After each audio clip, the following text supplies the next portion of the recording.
Programme అయితే 2-3 విషయాలు repeat అయినాయి కనుక నేను అవి రిపీట్ చేయకుండా మాట్లాడాలి. ఒకటేమో పవన్ కళ్యాణ్ సనాతనం ఎత్తుకున్నాడు కనుకనే ఆయన పైన దాడులు జరుగుతున్నాయి అనేది ఒకటి నిజం కూడా. తర్వాత తెలిసో తెలియకనో అమాయకంగానో రంగులన్నీ బయటకు వచ్చినాయి. ఆయన చెగువీర పెట్టుకొని తిరిగినోడు, ఎర్రకండువా వేసుకొని తిరిగినోడు ఇప్పుడు సనాతనం అంటే మంట ఎవనుకో మండుతుంది, కాలుతుంది. ఆ మంట ఇక్కడ వ్యక్తమైంది అంతే. ఎక్కడో కాలుతుంది చెప్పుకోలేక తెలంగాణ వ్యతిరేక ఉద్యమంగా మార్చే ప్రయత్నం చేశారు. ఓపెన్గా చెప్పాలంటే ఇది తెలంగాణ ఆంధ్ర సమస్యనే కాదు, మళ్ళీ అందరు చెప్తున్నారు ఇది. మరి ఏం సమస్య అంటే కడుపు మంట సమస్య, కమ్యూనిస్టుల యొక్క కడుపు మంట సమస్య. అది ఓపెన్గా చెప్పాలని. అయితే వీడు కాటికి కాలు చాపుకున్న కమ్యూనిజం అని ఒక 30 ఏళ్ల క్రితమే పుస్తకం చదివిన. ఇప్పుడేమో ఆ కాళ్ళు కూడా లేవు, అని మాయమైపోయినాయిగా. ఈ దశలో కూడా అది ఏమంటామంటే ఆరిపోయే దీపం లాంటిది, అది కొద్దిగా గట్టిగా వెలుగుతుంది. చివరి ప్రయత్నం చేస్తుంది, ఏదో ఏం చేద్దామనే తెలియని ఒక ప్రయత్నం చేస్తూ ఉంది. ఇది మనం అర్థం చేసుకోవాలి కంప్లీట్గా. రెండో విషయం ఏంటంటే ఈ చస్తున్న కమ్యూనిజము ఎవనో ఒకరిని చంపి చావాలని చూస్తుంది కనుక దేశమంతా హిందుత్వ వేవ్ వస్తూ ఉంది కనుక అరే ఇక్కడి వరకు వచ్చేస్తుంది, బెంగాల్ అయిపోయింది, ఇంకా తెలంగాణకు వచ్చేటట్టుంది, ఏం చేయాలి అని ఆందోళన ఇదంతా కూడా. కనుక ఈ మొత్తం నరేటివ్స్ యొక్క వార్లో రాజకీయ పార్టీల ప్రమేయం లేనే లేదు. దీంట్లో కాంగ్రెస్ లేదు, సోకాళ్ళు తెలంగాణ కోసం అన్నటువంటి కేసీఆర్ వాయిస్ లేదు, ఎవరిది లేదు, చంద్రబాబు కూడా లేదు, ఎవరిది లేదు. మరి ఎవరిది అంటే రాజకీయాలకు అతీతమైన శక్తులు ఎవరికైతే చచ్చే సావు వచ్చిందో వాళ్ళ సమస్య ఇది. ఇప్పుడే కాదు ఇది, ఇంతమూలు మీరు చెప్పారు కదా చాలా క్లియర్గా. గో బ్యాక్ ఉద్యమాలు ఈ రాష్ట్రంలో చాలా వ్యూహాత్మకంగా చాలా ఇదిగా ప్లాన్ చేస్తూ ఉన్నారు, ప్రతి డిజైన్ చేస్తున్నారు ప్రోగ్రామ్స్. కనుక గో బ్యాక్ ఉద్యమాలన్నీ కూడా ఇవే, ఈ చచ్చిపోతున్న అంతరించిపోతున్న వామపక్షవాదుల యొక్క నస ఇది. కనుక ఈ ఉద్యమాలన్నీ డిజైన్ చేస్తూ ఉంటారు. ఒక మార్వాడైనా ఒక దళితుని కొట్టాడు, చలో ఇందులో నుంచి తీసుకొని ఒక ఉద్యమం చేయి, go back Marwadi go back, వీడు గో బ్యాక్, వాడు గో బ్యాక్, ఇప్పుడేమో పవన్ కళ్యాణ్ గో బ్యాక్.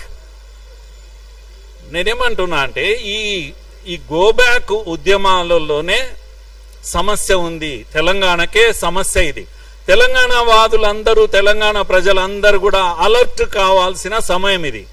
ఏ పార్టీకి ఓటేసినా సరే, కానీ ఈ గో బ్యాక్ ఉద్యమాల బలం పెరగకూడదు, గొంతు నలిపేయాలి, బూటు కాలతో గొంతు నలిపేయాలి గో బ్యాక్ ఉద్యమాల యొక్క గొంతు. ఇది తెలంగాణ ఆంధ్ర సమస్య గానే కాదు అసలు.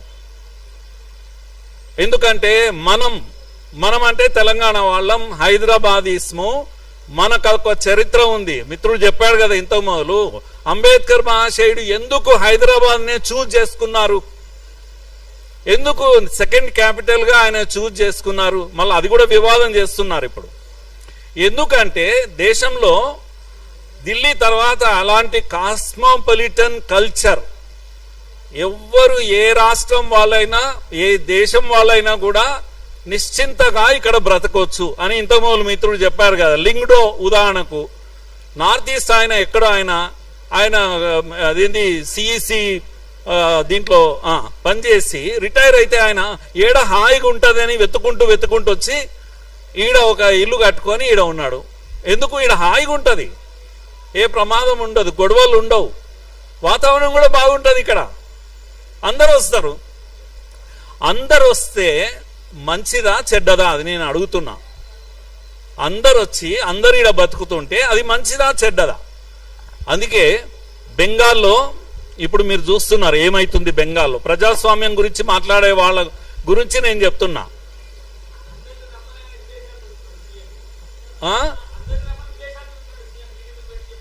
చెప్తున్నారు. జ్యోతి బస్ తర్వాత ఎవరైనా మీరు బుద్ధదేవ్ ఇచ్చిన ఎలక్షన్ మేనిఫెస్టోలో ఏమన్నాడంటే, పరిశ్రమలు అన్ని కూడా ఇక్కడికి రాండి, మీకు మేము సెక్యూరిటీ ఇస్తాం, మా కార్మిక సంఘాల యాక్టివిటీని మూత పెడతామని చెప్పిండు. బెంగాల్లో ఈ అన్ని ఇండస్ట్రీస్ పరిగెత్తి వాపస్ వెళ్ళిపోతుంటే జ్యోతి బస్సు పాలనలో 20-25 ఏళ్ల తర్వాత సిపిఎం తీసుకున్న నిర్ణయం ఏంటంటే, అందరూ రాండి, మేము రక్షణ ఇస్తాం. ఎవరి నుంచి రక్షణ ఇస్తారు? తమ క్యాడర్ నుంచి. సిపిఎం క్యాడర్ కార్మిక సంఘాల నుంచి రక్షణ ఇస్తాం, కార్మిక సంఘాల పని ఆపేస్తాం. ఇది సిపిఎం చేసినటువంటి ఇది. ఇప్పుడు అదే సమస్య ఇక్కడ కూడా తేవాలని చూస్తున్నాయి శక్తులన్నీ కూడా. టాటా గురించి బుద్ధదేవ్ భట్టాచార్య టాటాను తెచ్చుకుంటే మమతా బెనర్జీ దాని మీదనే కదా గొడవ చేసింది, వాపస్ వెళ్ళిపోయింది గుజరాత్కు. ఇప్పుడు ఈ గో బ్యాక్ ఉద్యమాలతో ఆ ప్రమాదం హైదరాబాద్కు వస్తుంది. మరో తెలంగాణ ఉద్యమం దీనిపైన చేయాలి మనం. ఏది? గో బ్యాక్ ఉద్యమాల పైన మనం. హైదరాబాద్కు సరోజిని నాయుడు వచ్చింది, ఇక్కడికి ఆడబిడ్డ లాక ఇక్కడ బ్రతికింది, ఇక్కడనే పెళ్లి చేసుకున్నది, ప్రేమ పెళ్లి. రాజగోపాలాచారి ఆయన పేరు, నిజాం కాలేజీలో పనిచేస్తున్న ప్రొఫెసర్ను పెళ్లి చేసుకున్నది. గొప్ప రచయిత, గాన కోకిల కదా. అలాంటి ఒక గొప్ప రచయిత తన ఆస్తిలంతా మన హైదరాబాద్కి ఇచ్చి గోల్డెన్ థ్రెషోల్డ్ అని చెప్పేసి సెంట్రల్ యూనివర్సిటీకి ఇచ్చిపోయింది. ఇప్పుడు మన పిల్లలు చదువుకుంటున్నారు హైదరాబాద్ సెంట్రల్ యూనివర్సిటీకి.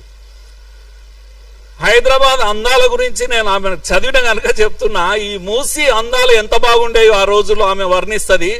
మనం మూర్చొచ్చి పడిపోతాం, మూసి ఇంత అందంగా ఉండేదా అని. ఎవరు ఇది? వీళ్ళంతా తెలంగాణ వాళ్ళు కాదు. మొదటి బిర్లా, శంకర్ నారాయణ బిర్లా స్టోరీలో చదివితే మీకు ఈ దేశానికి సంపద ఇచ్చిన బిర్లాలు, టాటాలు ఎవరినైతే మీరు ముద్ర వేశారో, దోపిడీదారులుగా ముద్రలు వేశారు ఈ కమ్యూనిస్టులు.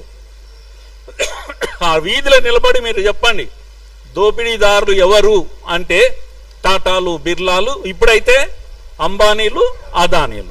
ఇవన్నీ రైమింగ్ వర్డ్స్. ఈ కమ్యూనిస్టులు జనం నోట్లో పెడతారు ఇలాంటివి.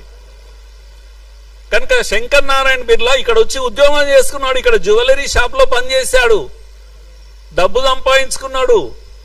తిరిగి తన ఊరికి వెళ్ళి అక్కడ ఒక ఇంజనీరింగ్ కాలేజ్ పెట్టిండు. దాన్నే మనము బిట్స్ పిలాని అంటాం ఇప్పుడు. అక్కడి నుంచి వచ్చి బాంబేలో బాగా డబ్బు సంపాదించాడు. మాంచెస్టర్ కు కాటన్ పంపాడు, పంపి కోటీశ్వరుడు అయిపోయాడు. కనుక ఈ డబ్బులని తీసుకుపోయి ఏం చేశాడు? ఇక్కడ హైదరాబాద్ వచ్చి హైదరాబాద్ కు రుణపడి ఉండాలని ఇక్కడ బిర్లా ఇదేంటి బిట్స్ పిలాని కట్టాడు, ఇక్కడ బిట్స్ కట్టాడు. ఇక్కడ మన దేశంలో ఎక్కడ కట్టలేదు. బిర్లా టెంపుల్ కట్టాడు. అరే ఇటువంటి స్టోరీస్ ఎంత చెప్పాలి చెప్పండి?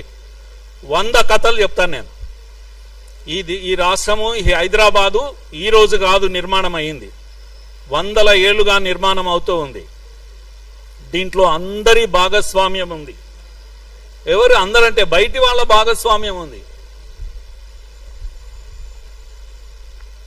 కనుక ఈ హైదరాబాద్ కల్చర్ను దెబ్బతీస్తామంటే ఊరుకునే లేదు. ఈ గోబ్యాక్ గాళ్లకు నేను చెప్తున్నాను, ఈ గోబ్యాక్ గాళ్ళు అందరూ ఎవరంటే ఉస్సూళ్ళ రాయల్, వీళ్ళు లంపెన్ ఎలిమెంట్స్. నాకు నాగేశ్వరరావు గారి మీద కోపం లేదు, అలా అని గౌరవం కూడా లేదు నాకు. చాలా మంది ఆయనకు లేని టైటిల్స్ అన్ని ఇస్తున్నారు. కుట్రలు కుతంత్రాలతో నిత్యము విషం ప్రజలకు నింపే ప్రొఫెసర్ ఆయన. నిజాయితీ ప్రొఫెసర్ కానే కాదు. నేను ఇన్ని రోజులు కూడా చెప్తున్నా, మీరు కండువా కప్పుకోండి, బీజేపీ కండువా కప్పుకోండి, లేకపోతే ఎంఐఎం కండువా కప్పుకోండి, ఏదైనా కండువా కప్పుకోండి. ఏ కండువా లేకుండా ముసుగులు కప్పుకొని మీ సిద్ధాంతాన్ని న్యూట్రల్, మేము పతివ్రతలము, మేధావులనే ముసుగు, లేకపోతే జర్నలిస్ట్ అనే ముసుగు, ప్రొఫెసర్ అనే ముసుగు. ఈ రాష్ట్రంలో ముఖ్యంగా హైదరాబాద్ లో ఒక 100 మంది ముసుగు వీరులు ఉన్నారు. వీళ్ళు ఏది కూడా ఓపెన్ గా మాట్లాడరు.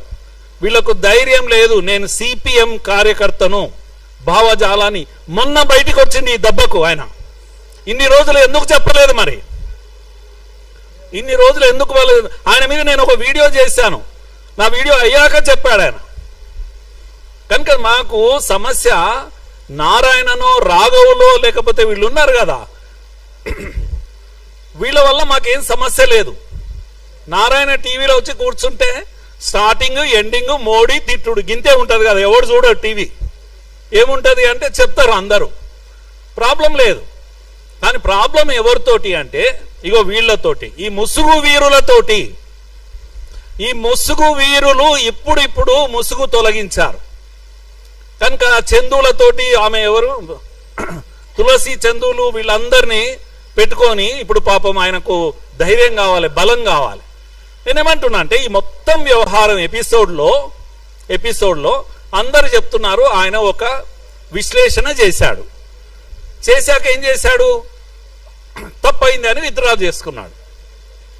విత్డ్రా చేసినాక ఆయన మీద దాడులు ఎందుకు చేస్తున్నారు అని కొందరు మాట్లాడుతున్నారు. 2 ఇవే రౌండ్ టేబుల్ జరిగాయి ఇక్కడే. ఒకటేమో ఆయన 2 జూన్ కన్నా ముందు జరిగింది ఒకటి ఇక్కడ, తర్వాత 2 జూన్ తర్వాత పవన్ కళ్యాణ్ మీద దాడి చేస్తే ఇక్కడ ఒకటి జరిగింది. అంతకు ముందు ఇప్పుడు నెక్స్ట్ టైం జరిగింది ఎవరిది, ఈ Kunamneni CPI CPM even Congress Addanki Dayakar ఇలాంటి వాళ్ళందరూ వచ్చారు. దాంట్లో కోదండ రామ్ అందరు వచ్చారు. అందరినీ చూడండి మీరు, పార్టీలు కాంగ్రెస్ ఉండొచ్చు, సిపిఐ సిపిఎం ఉండొచ్చు, బ్యాక్గ్రౌండ్ మాత్రం అదే బ్యాక్గ్రౌండ్, వామపక్ష బ్యాక్గ్రౌండ్ వాళ్ళంతా కూడా. అందరు వచ్చి ఏం చెప్తున్నారంటే ఇక్కడితోటి ఫుల్ స్టాప్ పెడదామని అడుక్కుంటున్నారు. ఇప్పుడు చాలు, ఒక మంచి వ్యక్తి, ఒక ప్రగతిశీల భావాలు ఉన్న వ్యక్తి, ఆయన గొంతును మనం కాపాడుకోవాలి కనుక చాలు, ఇక చాలు, ఎక్కడో దగ్గర ఫుల్ స్టాప్ పెడదాం. ఎవరిది ఇది అప్పీల్ చెప్పాను నేను, ఎవరిది కూనంనేనిది ఈ అప్పీల్, కోదండరాంది ఈ అప్పీల్. ఎందుకు దాడి చేస్తున్నారు ఆయన మీద, ఎవరు దాడి చేశారు, ఎవరు దాడి చేశారు? మీరు విత్డ్రా చేసుకున్న తర్వాత నేను అడుగుతున్నా నేరుగా, విత్డ్రా చేసుకున్న తర్వాత వాళ్ళు ఎవరు, ఈ యొక్క లంపెన్ ఎలిమెంట్స్ ఇంతకుముందు చెప్పాను కదా, వీధి మీద పడి వసూళ్లు చేసుకునేటువంటి గోబ్యాక్ గాళ్ళు కొంతమంది రౌండ్ టేబుల్ పెడితే మీరు వెళ్ళి అక్కడ కూర్చుంటారా? వాడి పిచ్చి అరుపులను, డర్టీ వర్డ్స్ను, లాంగ్వేజ్ను, అందులో ముసలాయన కూడా ఉన్నాడు, వయసు మరిచిపోయి మాట్లాడిన ఆ భాషను అవన్నిటిని మీరు ఎండార్స్ చేశారు. అయ్యో తప్పు, నేను విత్డ్రా చేసుకున్నా కదా, ఎందుకు అలా మాట్లాడుతున్నారు అన్నాడు ఆయన? లేదు, అనలేదే. కనుక ఇది ఇక్కడితో ఆగదు అని అంటున్నాను నేను, ఇక్కడితో ఆగేది కాదు. కనుక మన ఫైట్ ఎవరి మీదనంటే ఈ యొక్క పొలిటికల్ పార్టీస్ పైన కాదు, ఇది ఒక ఐడియాలజికల్ ఫైట్, ఇది సిద్ధాంతపరమైన పోరాటం. ఇది మనము బలమైన తెలంగాణ వాదులము, మనము బూటకపు తెలంగాణ వాదులు వచ్చి ఈరోజు తెలంగాణ వాదిని నెత్తికెత్తుకొని దీనికి రాజకీయ రంగు రూస్తా ఉన్నారు. తెలంగాణ అనే భావన ఏదైతే ఉందో అది పవిత్రమైనది. ఎవడంటే వాడు వచ్చి అడ్డంగా వాడుకుంటామంటే చూస్తూ ఊరుకునేది లేదు. కనుక ఇంత మొదలు శశి చెప్పాడు కదా, కేసీఆర్ ఉద్యమంలోకి రాకముందు నుంచి 94లోనే మేము ఇక్కడ ఈ గోదావరి నుంచి శ్రీశైలం వరకు సస్యశ్యామల యాత్ర తీశాం మేము. కనుక కేసీఆర్ కు ఆలోచన రాలేదు అప్పటికి, ఇంకా పవర్ ఎంజాయ్ చేస్తున్నారు అప్పుడు. అంతేకాదు 97లోనే బీజేపీ రెజల్యూషన్ కన్నా, కాకినాడ తీర్మానం కన్నా 1 ఇయర్ బిఫోర్ 97లోనే 97 బిగినింగ్ లో ఏబీవీపీ నెల్లూరులో తీర్మానం చేసింది తెలంగాణ ప్రత్యేక రాష్ట్రంగా ఏర్పడాలి అని. ఇది ఏది దేశాన్ని, జాతీయవాదాన్ని నమ్మే ఏబీవీపీ నెల్లూరుకు వెళ్లి తీర్మానం చేసింది.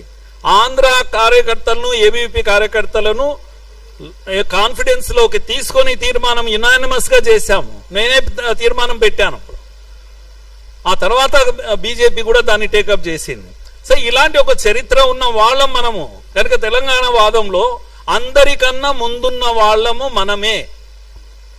తర్వాత అందరూ జైన్ అయ్యారు, అది వేరే విషయం. దాంట్లో కారణాలు ఉన్నాయి. నేనేమంటున్నా, మీరు పెట్టిన ప్రెస్ కాన్ఫరెన్స్ లో ఎవరి కొరకు పెట్టారు? నాగేశ్వర్, అందుకే నేను ఇప్పటి నుంచి ప్రొఫెసర్ నాగేశ్వర్ను, మీరు దయచేసి ప్రొఫెసర్ అనకండి. ఆయన ప్రొఫెసర్గా ఆయన చరిత్ర కూడా బాగలేదు. ఆయన యూనివర్సిటీలో 10 గంటలకు వచ్చి పాఠం చెప్పుకొని పరిగెత్తాలి, ప్రైవేట్గా చాలా కాలేజెస్లో క్లాసులు ఇవ్వాలి, డబ్బులు కలెక్షన్ చేసుకోవాలి, తర్వాత టీవీ 10లో కూర్చోవాలి, ఈవినింగ్ వరకు డబ్బు డబ్బు డబ్బు, ప్రతి నిమిషము డబ్బు, పాఠం చెప్పితే డబ్బు, మాట్లాడితే డబ్బు, మాట్లాడకుండా ఉండడానికి కూడా డబ్బు. ఇది డబ్బు కోసం ఎవరినన్నా అడగండి ఆయనను. ఆయన చేసే ప్రతి చర్య డబ్బు కోసమే, మాట్లాడేది అందుకోసమే, మాట్లాడకుండా ఉండడము అందుకోసమే, లెఫ్ట్ అండ్ రైట్ సంపాదన కోసమే జీవితాన్ని అర్పించారు. అందుకే సిపిఎం చెప్పుకుంటే పైసలు రావని చెప్పుకోలేదు. ఎందుకంటే సిపిఎం సిపిఐకు మార్కెట్లో వాల్యూ లేదు, దానికి మార్కెటింగ్ లేదు, అందుకని చెప్పుకోలేదు. ఇప్పుడు పరువు కాపాడుకోవడానికి కండువా వేసుకోనికి రెడీ అయ్యాడు. ఎందుకంటే వైసీపీ కండువా కప్పుతున్నారు, లేకపోతే అది చెప్తే ఉన్న ఇజ్జత్ పోయేటట్టుంది. సో ఇవన్నీ నిజాలు కాదని చెప్పమను. కనుక మీరు పేటీఎం గీటీఎం అంటే నాకు చాలా బాధ అనిపిస్తుంది. నాగేశ్వరరావు పేటీఎం కాదు, ప్యాకేజ్ లెవెల్ మనిషి అతను. కనుక నాలుక ఎట్లయినా మడత పెట్టవచ్చు, డబ్బు సంపాదించవచ్చు. ఈ విద్య తెలిసినటువంటి గొప్ప స్కాలర్. అందుకే ఆయనను అంతగా గౌరవించాల్సిన పని కాదు.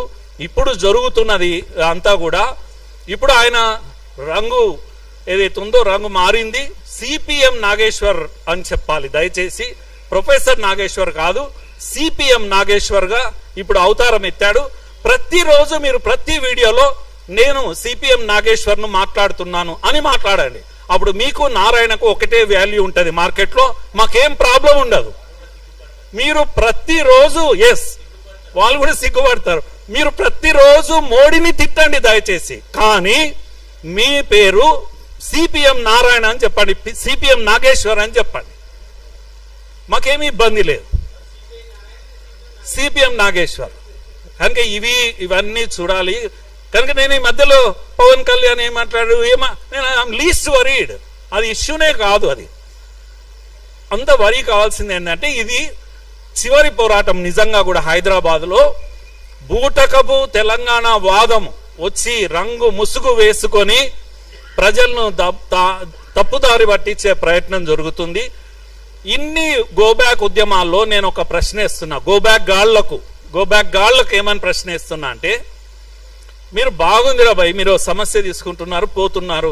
ఒక ఆయన పొలాలకు పోతాడు, ఇంకొక ఆయన దుకాణాలకు పోతాడు, ఈడికి పోతాడు, మైకు పట్టుకుంటారు, అరే చూడండి కబ్జా పెట్టిండు. అరే పవన్ కళ్యాణ్ అనేటోడు 10 ఎకరాలు కబ్జా పెడితే మీ పోయి ప్రభుత్వం మీద ఎందుకు ఉద్యమం చేయరు? రేవంత్ రెడ్డి మీద ఎవరు ఇవన్నీ ఆపాల్సింది? ప్రభుత్వం కదా, టార్గెట్ ప్రభుత్వాన్ని చెయ్యి, పవన్ కళ్యాణ్ కాదు. కబ్జా కోర్లు 1000 మంది ఉన్నారు. పవన్ కళ్యాణ్ అనే పేరు ఒక్కటే కాదు కదా, కబ్జా కోర్లు 1000 మంది ఉన్నారు ఈ హైదరాబాద్ లో. వాళ్ళను నువ్వు ఎక్స్పోజ్ చేయాలి. నీ ఉద్యమము రేవంత్ రెడ్డి మీద చేయాలి. ఎవడు రేవంత్ రెడ్డి మీద చేయడు. చాలా బ్యూటిఫుల్ అండర్స్టాండింగ్ ఉంటుంది గోబ్యాక్ గాళ్లకు రేవంత్ రెడ్డికి. నేనేమన్నా గోబ్యాక్ మార్వాడీస్ అన్నప్పుడు వాళ్ళు మాట్లాడుతూ మార్వాడీలు ఇక్కడికి వచ్చారు, గుజరాత్ నుంచి వచ్చారు, దోపిడీ చేస్తున్నారు అంటే అది మళ్ళీ అమిత్ షా కనెక్ట్ చేస్తారు అన్నాడు. అయితే గోకుల్ చాట్లో వాడు చెప్పే సమస్యలు ఎట్లుంటాయంటే, అది క్యూఆర్ కోడ్ పెట్టాడు, వాడు దోపిడీ చేస్తున్నాడు. అరే ఇవన్నీ నేను చెప్తావు, లేకపోతే వీళ్ళ గోల్డ్ స్మిత్ను వాళ్ళు గోల్డ్ తెచ్చుకున్నారు ఆ ఊర్లో యాదగిరి గుట్టలో, ఇవన్నీ చెప్తున్నాడు. మర్డర్ కూడా అయింది బిజినపల్లిలో. నిజంగా కూడా ఒక గోల్డ్ స్మిత్ మర్డర్ అయింది కదా. ఈడనేమో ఇది పెడతలేడు కదా, ఆడనేమో 10 కోట్లు 20 కోట్లు యాదగిరి గుట్టలో ఎత్తుకపోయిండు. వాడు ఇన్ని జరుగుతుంటే వాడు ముఖ్యమంత్రి అనేటోడు ఉన్నాడా ఈ రాష్ట్రానికి? హోమ్ మినిస్టర్ అనేటోడు ఉన్నాడా? ఆయనను ఎందుకు అడిగారు మీరు? ఎవరిని అడుగుతున్నారు మీరు? నేను డిబేట్లో అడిగాను నేను. కనుక ఈ గోబ్యాక్ వాళ్ళందరూ చివరికి ఏడ దొరుకుతున్నారంటే దొంగలు, వాళ్ళ టార్గెట్ ఏంది అని అంటే హిందుత్వము, సనాతనము. కనుక అది విహెచ్పి అయినా, బీజేపీ అయినా, ఇంకేదైనా, పవన్ కళ్యాణ్ అయినా. కనుక వీళ్ళ టార్గెట్ ఇది సైద్ధాంతిక పోరాటం ఇది. దీంట్లో మనము ఈ యొక్క అప్పుడప్పుడు వాళ్ళు వీళ్ళు మాట్లాడిన మాటలు పట్టుకొని దాని మీద కాదు చర్చ కావాల్సింది. వీళ్ళను ఎక్స్పోజ్ చేయాలి, వీళ్ళ ముసుగులు తొలగించాలి, ఎవడు ఏందనేది చెప్పాలి. వాడెవడు శ్యామ్ అంటాడు, ఒకడు రామ్ అంటాడు, టైటిల్ తెలంగాణ అంటాడు. ఈడ తెలంగాణ పెద్ద పెద్ద ఉద్యమాలు ఆయన శశి చెప్తున్నాయి, 30 కేసులు 40 కేసులు. మా వాళ్ళు చాలా మంది ఉస్మానియాకి రాండి చెప్తాను, 70 కేసులు 80 కేసులు ఉన్న వాళ్ళు ఉన్నారు ఇప్పటికి కూడా. వాళ్ళంతా ఎక్కడ పోయిండు? శ్యామ్ గాడు, రామ్ గాడు, తోకగాడు తెలంగాణ అనే టైటిల్ పెట్టుకొని వచ్చి ఈడ ఈ నాటకాలన్నీ ఏమాడుతున్నారు మీరు ఈ తెర మీద. అయ్యో ఈయన మైకు పట్టుకొని పోతాడు, ఈడ కబ్జా చేస్తాడు. అడుగు రేవంత్ రెడ్డి, ఎందుకు అడుగు? అసలు కేసై ముందు కేసై మొత్తం ల్యాండ్ గుంజుకొని తెలంగాణ ప్రభుత్వం ఎందుకు ఓన్ చేసుకుంటా లేదు? పవన్ కళ్యాణ్ కబ్జా చేసిన ల్యాండ్ను పోయి ఎందుకు కబ్జా చేస్తా, ప్రభుత్వం ఎందుకు స్వాధీనం చేసుకుంటలేదు? నా ప్రశ్న అది. కనుక ఇష్యూ పవన్ కళ్యాణ్ ఎందుకు అవుతుంది? ఇష్యూ కబ్జా కోర్లది. కబ్జా కోర్లని మాట్లాడి ఇంకోటి, కబ్జా కోరు పవన్ ఒకడే ఉన్నాడా? పవన్ లోపలేయండి, ఇంకో 10 మంది పవర్లు ఉన్నారు కదా, వాళ్ళని ఎందుకు పట్టుకోరు మీరు? కనుక మీ ఇంట్రెస్ట్ వేరే ఉంది, మీ రంగు వేరే, మీ రుచి వేరే, మీ కథనే వేరే. మీరంతా కూడా లంపెన్ ఎలిమెంట్స్, వసూలుగాళ్ళు, వీధి వసూళ్లు చేస్తుంటారు చూడండి, అడ్డా వసూళ్లు. ప్రతిసారి ఒక అడ్డాను సెలెక్ట్ చేసుకుంటారు, అడ్డాను సెలెక్ట్ చేసుకొని అడ్డాలో ఉన్న వాళ్ళని భయపెడతారు. కనుక ఎవడన్నా అక్కడి నుంచి వస్తున్నాడు, ఆంధ్రోడు కబ్జా, ఈ పదమే భయపెట్టే పదం. కనుక ఆంధ్రోడు ఏం చేయాలి? లోపల వానికి పైసలు ఇవ్వాలి. అంతా కాంప్రమైజ్ అయిపోతాయి కేసులన్నీ కూడా. మళ్ళీ ఎక్కడ పోతావో తెలియదు. ఏమైంది? మార్వాడీలు అందరూ వెళ్ళిపోయిన హైదరాబాద్లో అందరూ ఆనే ఉన్నారు కదా, ఒక్కని కూడా బయటికి పంపలేదు. మరి ఎందుకు మానినరు మీరు? ఉద్యమము ఎందుకు ఆపేశారు? ఎంత ముట్టిందన్నా చెప్పాలి, మేము కోర్టులో ఎన్ని కేసులు వేసినామన్నానే చెప్పాలి, లెక్క చెప్పాలి మాకు. కనుక ఈ చెరువు కబ్జాది ఇప్పుడు అయిపోదు బిడ్డ, మిమ్మల్ని నిలదీస్తాం మేము. ఏం చేసావు దాన్ని? పవన్ కళ్యాణ్ తోటి లాక్కున్నావా లేదా? లేకపోతే నిన్ను పట్టుకుంటాం. ప్రతిసారి ఇష్యూ ఎత్తడము, కలెక్షన్ చేసుకొని నోరు మూసుకుంటామంటే ఊరుకుంటామైంది? మీ రంగు బయట పెడతాం. కనుక ఇది మజాక్ కాదు. తెలంగాణ అనే పదాన్ని ఎవడంటే వాడు అడ్డంగా వాడుకోనికే. మేమున్నాం కాపలాదారులం అందరము, మేమే అసలైన తెలంగాణ వాదులం. Thank you.